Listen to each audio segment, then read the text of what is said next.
বিরুদ্ধে রাষ্ট্রকল্প করতে চায়, তাহলে রাষ্ট্রের মেরামতে বিপ্লবে যারা গুরুত্বপূর্ণ ভূমিকা রাখলো, যদি পরিকল্পনা এরকম হয়, সেই অংশীদার ইসলাম রাষ্ট্র, তাহলে তো বিপ্লব আংশিক হবে।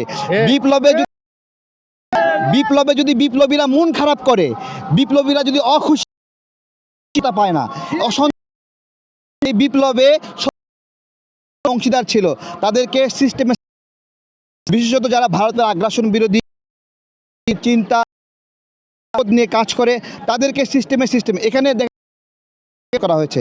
কারণ উনি কোন ঘরানার মানুষ আপনি জানেন। শুধু মাহতাব স্যার তার মতো আরও অনেকগুলো এই সেম ক্যাটাগরির মানুষকে বাদ রাখা হয়েছে।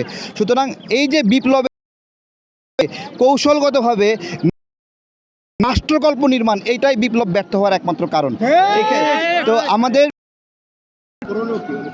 এখন করণীয় কি আছে? এখন করণীয় মেরামতের চেষ্টা করা, এখনও সুযোগ আছে এই সরকারের ভিতরে ঢুকিয়ে এগুলো করা, কিন্তু সেগুলো কতটুকু করবে আমরা জানি না। যদি এগুলো তাহলে রাষ্ট্রটা তাহলে খারাপ চলবে, এবং আপনার হলো যদি মেরামত না করে তাহলে হবে, যদি এই উপদেষ্টা পরিষদ সংস্কার করে সঠিক বলতে হবে ঠিক আছে, তাহলে আপনারা ইলেকশন দেন, জনগণ কাউকে মত দেখ, তারা সে সংসদে সরকারি দল বিরোধী দল রাষ্ট্র চালাবে।